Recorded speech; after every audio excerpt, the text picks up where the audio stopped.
how's it going? Okay, how's it going for you? Pretty good.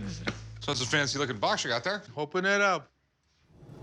Oh, a Colt pocket pistol. 1849, 31 caliber. How's the old saying go? God made all men. Sam Colt made all men equal. I'm here at the pawn shop today to sell my 1849 Colt gold-plated percussion pistol. This pistol was part of my father's collection, and now it's time to move it on. And I'm looking to get $15,000 today. This is an amazing pistol. It was absolutely revolutionary. It was patented 1849. It was powerful. It had a rifled barrel. It had interchangeable parts, which was a really big thing. Before this was invented, there just wasn't anything out there that was truly reliable. This gun right here practically shoots as straight as well, and it's just as powerful as most guns made today. It's that well made. Do you know much about it or anything like that? My father was the expert. I'm not. It's really cool. It's really interesting. It's got amazing history to it. One of the cool things about Colt was the factory would do custom work for you. You get factory engraving, factory plating. You could get ivory grips. So how much did you want for it? Well, I was hoping for $15,000. If this was all done by Colt, $15,000 would be way too cheap. Here's some problems with it, though. Okay, I'm ready. This was not factory engraving by Colt. The quality of this engraving sucks. Colt engraving would have been much cleaner lines, much deeper engraving. Colt didn't gold plate them like this. And I can 99% guarantee you, not factory grips. And the reason why I say that is they don't line up properly. You'll notice how they line up right here, but there's a gap right there. I did see that. Someone had some ivory and they made it for this gun, but it definitely wasn't at the Colt factory. Are you interested? I'm interested. I don't know if you're gonna like my price. I don't know until I hear it. I'd give you $1,000 for it. 1,000. Instead of having a factory Colt with ivory grips, you have a Colt that someone decided to pretty it up and they just did a really bad job. So. We're gonna be way too far apart. Thanks for bringing it in. Well, thank you very much. No problem, man. Maybe next time. Have a good one. Okay, you too. Like Corey and Chum, some things you just can't pretty up no matter what you do. Hey, how's it going? Good, how about with you? All right, so what do we got here? We got a Blair Hawkeye detective camera. This is the first version, 1884. Wait, back it up? This is a camera? This is a camera. Yeah, it must have sucked having to take your pictures on film every single time back then. Yeah, I mean, it wasn't like there was 1 hour photo places back then either. Mm-hmm. If you wanted it really fast, you used the Pony Express. I have an antique store, and I specialize in antique phonographs, telephones, cameras, cash registers. But after a time, I had too many of everything, and I brought it into the store to sell it. My asking price is $400. I'm willing to go down to $350, but I'm not willing to go much lower than that. So how does it work? Yeah, let me show you some of the details on it. There's your lens, that's your shutter, that's your film adjustment, and back here, open it up, we got our plates. You load the plates right there. All right. Yeah, it's got all the goodies. And one thing you have to remember on these things, exposure time was 15 minutes. So hopefully your subject stayed nice and still. Must be hard to bust a crime with an exposure time of 15 minutes. Well, yeah, you gotta hope that the criminal stayed there for a while you were taking the shot. So what are you looking to do with it, man? Well, it's up for sale. You can find these for about $750. Okay. And I basically priced it at pretty close to what I paid for it, $400. All right. I'd go like $200, my man. It's not something I get a lot of people in here wanting. 99.9% of my customers aren't gonna know that's a camera. Mm-hmm. You know, it looks like a wooden box, and that's why it's gonna sit on my shelf for years and years and years. Yeah, it's basically something for collectors. Yeah. So you wanna do 200? 200's a little too low. You know, I could go 350, but that's about the best. Yeah, we're a little too far apart, my man. You have a good day. Okay, thanks a lot. Thank you. Appreciate it. It was actually too low. That would have been less than what I paid for the camera. I'll put it back in stock in the store. That one collector A specific collector will come in eventually and buy it. Hey, how you doing? Pretty good. I have got something here I think you're going to be amazed at. All right. What do we have? I have 2 Van Gogh lithographs. Whoa. The way these were done back then was you would carve out a big block of limestone. Litho means limestone, graphy means writing. Sort of like politics is poly means mini and ticks mean blood-sucking.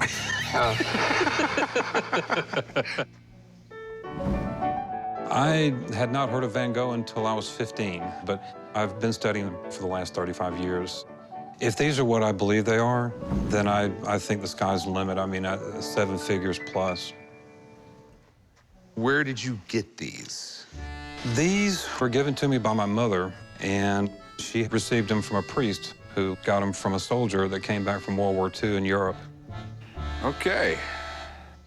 Van Gogh passed away in 1890, but during his lifetime, he just couldn't sell a lot. And one of the reasons why was people really didn't understand his art. Van Gogh was one of those artists that only became popular after he passed away. His artwork is sold for record-breaking amounts at auctions around the world. The idea that 2 of his original lithographs could be in my shop right now is kind of unbelievable. So he did do a series of 9 or 10 lithographs. Mm-hmm. It's embossed right here. That's most likely from the lithographer. Van Gogh did work with a lithographer Right. in the 1800s. And if that's his mark, there's something very, very special here. If it's not, someone just copied him. What I would like to do is I would like to take him to a buddy of mine, and he will know this mark. Sounds great. Can you meet me there in an hour? Absolutely. All right, thanks. Good deal.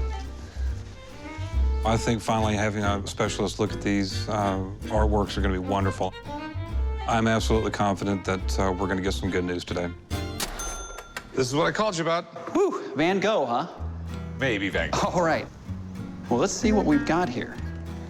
Vincent van Gogh is arguably the most collectible and desired artist of all time. And I think what makes him so popular is he really bridged the gap from Impressionism to all the major art innovations of the 20th century. These scenes, they're definitely identifiable as Van Gogh images. This one, he did it multiple times. He was just captivated by it because it actually reminded him of his homeland. It's got kind of a Dutch feel. This one probably would have been done circa 1888. And this one, obviously more of a Parisian street scene. It looks like a lot of the same techniques and things, so I would say very close in proximity. This one probably would have been circa 1887. Now, obviously, with a name like Van Gogh, I'm sure you've got some concerns. Yeah. What intrigued me is they are old. Mm-hmm. They are lithography. Mm-hmm. And there's an embossing from what appears to be a French lithographer. Mm-hmm. So I'm throwing the dice. Sure. You know, prints that he was directly involved in the pulling of, those can be in the hundreds of thousands of dollars. But there are only about 10 or 11 prints that he ever did. So I want to take a closer look at these with your permission. Absolutely, okay. please. Okay. You can tell that they're old. The paper looks good. But the emblem scares me. It's almost certainly a lithographer's stamp, or another possibility is it could be from a museum. I think I know what these are, but when we are talking about artwork that potentially could be worth hundreds of thousands of dollars, it always is good to do a little research. So that's what I'd like to do. If you guys can hang out a little bit, I'd like to do a little legwork on them and then come back and I'll tell you exactly what they are. That'd be great. Okay, cool. All right, yeah, we'll hang out. All right, thanks, guys. I'll see you in a bit. Posthumous lithographs from Vincent van Gogh are very prevalent. He's one of the most collected and revered artists of all time. So I'm just going to take a little time and just make sure that what I think is actually what they are. Gentlemen, welcome back. All right, I did a little legwork, and they are definitely stone lithographs. They're well done. Obviously, the lithographer that did them with care, but these were done posthumously. And there's a number of things that were telltale signs. I immediately got nervous by the subject matter because I know that these were originally done in watercolor. And nowadays, you get artists that do recreations of their works all the time. It's very common. Back in the 17th, 18th, 19th century, lithography and etchings and things were media on which to create a new original. And then secondly, the emblem that you see here in the lower right-hand corners, I could not identify that symbol, and I'm not 100% sure if it's a lithographer or if it references a museum. Because a lot of times what museums would do, since they couldn't sell the artwork that they exhibited on their walls, they would hire an esteemed lithographer to do prints or recreations of the works that were on the wall and then sell them through their museum gallery. Okay. Are they worth anything? They are, but I think you'll probably be disappointed. And there's been a lot of recreations of Van Gogh's work, but I will say this, these are some of the better ones that I've seen. I'd put a value of around $500 for this one, and maybe, you know, $200, $300 on this one. Okay. Thanks, man. So are you interested in any kind of deal on these at all? Not really. I don't think they're gonna sell well. I'm just being honest with you. No, I understand. I understand. You know, I thought there was an inkling of a chance we'd have something there, but there's nothing there. Wow. Okay? Well, thank you so much. I appreciate it. I'm getting back to work, man. All right, we'll see you. I don't think I've ever quite been that close to that much money and then had it all fall apart. But at the same time, as disappointing as it is, now I know. What do we have here? This is an English tradesman's bike. An English tradesman bike. Right. It's a Phillips. Yeah, this thing has seen its better days. So have I. I came to the pawn shop to try to sell my tradesman's bicycle. It was one that was used extensively in London. I'm asking $2,000, and I'm willing to accept $2,000.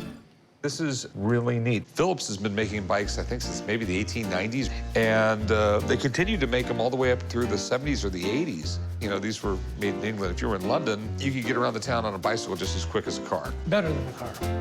The standard of living, quite frankly, was just lower in England than it was in the United States right around the turn of the century. Bicycles were cheaper, and for short deliveries, just as good as anything that was motorized. So I'm assuming you want to sell this? Yes. Okay. Hold on one second. Hey, Bob, come and look at this. Luckily, Bob was in the store today. He had just dropped off something he restored. So if anyone's going to restore this bike, it's going to be him anyway. So let's have him take a look at it. What do you think? Wow. It's neat. It's neat, yeah. They were pretty big in England. They were used for everything, from carrying butcher's meats to actually having a grinder and a guy going around and sharpening knives on them. So they're pretty cool. So if you restore this, how much would you charge me? You'd have to get new wheels, because to replate those spokes and those rims would cost more than what wheels could be. You're gonna have a lot of money into it. You're talking $700, $800. Hey, thanks, Bob. Yep. Okay. Take care, Rick. Thanks, man. Take care. Thank you. I really like that bike, but it needed complete restoration. Restoration would cost more than it's worth. So how much were you wanting for this? 2,000? Oh, we're 100 miles apart. I was thinking more like $100. Keep thinking. That's what I could do. Literally, that's... You know, I think it has value. Honestly, I don't think there's any way you're going to be able to get that number, especially in this condition. Just in my experience, I think it'd be really hard. I understand. Okay? Thanks for bringing it in, though, man. Thank you. I appreciate your time. I just got a call from some guy who says he's got some high-tech military vehicle for sale. Sounds like something he should be selling to the Pentagon. But I'm going to go check it out. Maybe I can get it first. Whoa. What in the world is this? Batman's tank. It's a prototype hybrid intended for the military. Awesome.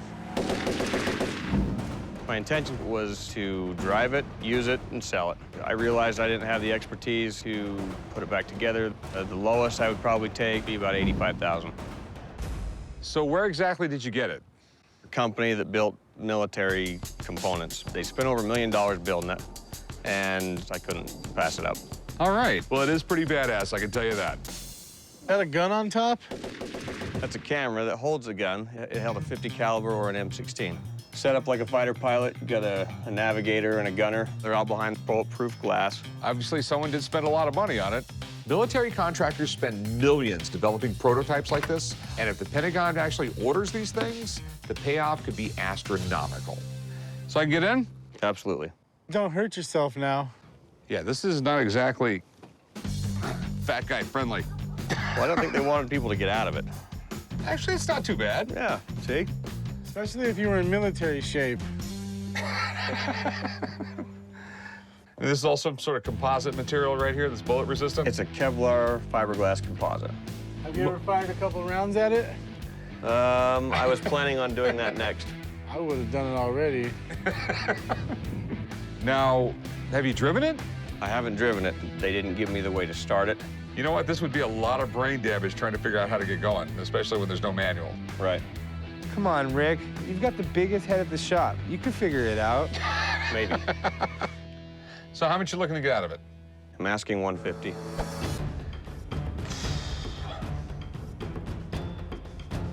I don't know whether to tell you you're crazy or maybe. I'm a little crazy. There's a lot of doomsdayers and bunker nuts, and you know, somebody is gonna want this. Do you mind if I call up somebody? I don't know who you could possibly know that would know anything about it. I know a guy who deals a little bit in military vehicles. He might be able to help me out with this. Okay. All right. Yeah, I think that'd be a great idea. As soon as I figure out a way to get out of here, I'm gonna give him a call. I hope the guy knows what he's talking about. There are a lot of expensive components that are not gonna be able to be seen just by crawling around the vehicle. This is the apparatus. Nice. Will is a former Army Ranger and Air Force pararescue man. And even though I hate to admit it, he knows a lot more about modern military equipment like this than I do. So I'm actually familiar with this, and it's very cool. I mean, obviously, there were some guys that put some real time and effort and engineering into this. Something you could put a small team of guys in and move them very quickly on the battlefield, faster than you could in a tank or something like that. I spent 15 years in the military. Special operations is what I do. Some people think you have to be a little crazy to be in special ops. I prefer to think of it as gifted, not crazy. So is this legal to own? Yeah, I know guys that own Hellcat tanks that actually shoot, so, I mean, there's no reason why you can't own this. Now, whether or not it's street legal is another question. And it's got headlights and blinkers, and it should all work, but right, it should. Should. So how come the military never bought these? With this particular vehicle, I mean, I see a lot of complicated mechanical parts and wires running everywhere. It doesn't look like it's gonna hold up to an IED blast. Why would you go with a vehicle like this that tactically just looks unmanageable? Getting your product picked up by the government, it's a hard process to go through. You're gonna spend a lot of money developing it, and if you fail, you just wasted all your time and money. So can you figure out a price on this thing? The engine alone is probably worth anywhere from $7,000 to $13,000. The body itself, it looks cool, but what are you gonna do with it? I would say maybe $25,000, $30,000 tops. Really? You really think that low, huh? Collectors want vehicles that were actually used by militaries around the world. Because this is a prototype, the fact that it doesn't work could become an issue. I can't see a whole lot of people going after this thing. Thanks, man, I appreciate it. No worries, thanks a lot. Millions of dollars went into the development of that vehicle, but millions of dollars also went into the development of tourniquets. And a tourniquet costs $35. So you still want 150 grand for it? The high dollar parts that are in this thing. We're still just over 100 grand. We don't know if anything works. Are you interested in it at all? I mean, for like 20 grand. to get this thing running is anywhere between 50 bucks and 500,000. It's 20 grand on the table, man. 95,000 is kind of what I got to be at. We're just way too far apart. Okay? Okay. If you change your mind, give me a call. All right. I've got a couple other offers. If the next offer is the right offer, then I'll let it go. Hey, what do we got here? I have a very old Tiffany clock. It's Tiffany and Company. It is a Tiffany. And it just goes to prove that time is money. I came down to the pawn shop today to sell a Tiffany wall clock. I know that it's quite rare and it's a one-of-a-kind piece because it has some pretty unique paintings on it. I'd like to get just around $8,000 for it. The least amount I'll take is about $4,000. This is really intriguing. Do you know much about it? Well, I know a little bit about it. Probably done around the 1800s. I think is really unique about it is that it has all these reverse paintings on it. So what I've been told is that, you know, the artist had to actually paint it backwards in order for you to view it forwards. Okay. This is called a banjo clock. Okay. Okay. And on federal clocks, this was like the most popular motif.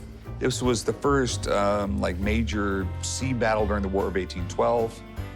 Oh, wow. Okay, do you mind if I look at this thing a little bit more? No, that's okay.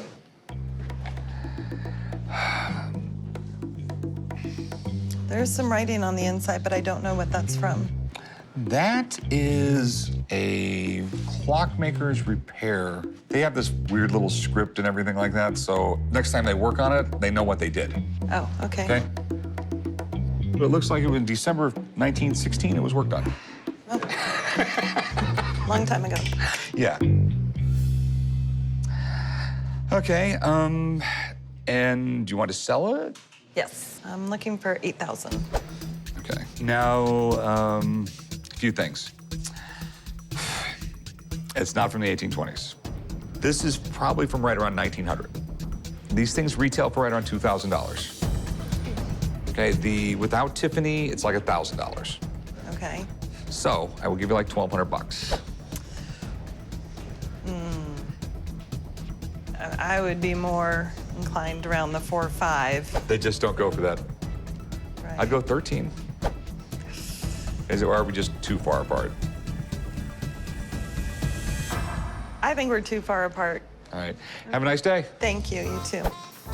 I was really disappointed on how much they were going for. I did learn a lot about it. It was a great history lesson today. Hey, how you doing? Good. I got this martini mixer that was presented to P.K. Wrigley, owner of the Cubs. Well, he must have liked to drink, because that's a really big cocktail. It is, yes. I want to sell the martini shaker because the Cubs just won the World Series, and I figured this is something that a heavy-duty Cubs fan is going to want really bad because it belonged to the owner of the Cubs. I am looking for $2,000 for this martini shaker. Hopefully, I will hit a home run with this. This is pretty cool. It's P.K. Wrigley. It's a cocktail shaker from 1935. I mean, Prohibition had only been over for a short amount of time at that period. So these were common gifts around that time. Where'd you get this? I got that in South Dakota in an antique store. To P.K. Wrigley, as a token of appreciation from the teams in the Illinois State Baseball League, September 29th, 1935. Okay, this is pretty cool. So what did you like about this? Well, I thought it was a very unusual item, and when I saw it, I just thought, man, I have to have that, because this is something that you just don't see every day. What do you know about P.K. Wrigley? Well, I know he owned the Wrigley Spearmint gum factory and all that, and he also inherited the Cubs from his dad. So how much are you looking to get for it?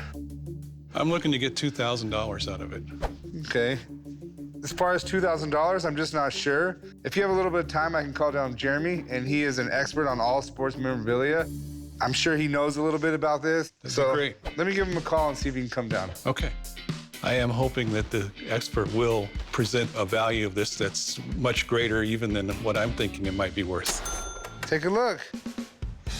So we have an old cocktail mixer here. That is really cool.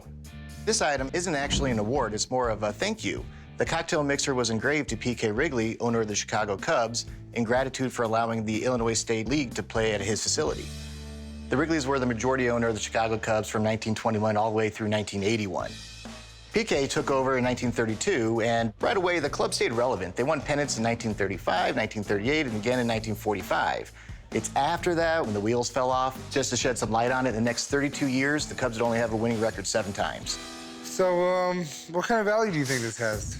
To give you an example, an MVP trophy in 1934 that the Sporting News gave to Lou Gehrig for American League MVP recently sold at auction for about $400,000. The concern I have with this is provenance. You said you got it at an antique store? Mm-hmm. So with something like this, we're gonna lack documentation. But what I can tell you is, by looking at this, it is absolutely from the 30s. I believe it to be 100% authentic from the Illinois State Baseball League, and it was meant to be presented to Mr. Wrigley, although sadly we can't prove that it ever was. Okay, can you put a dollar amount on it?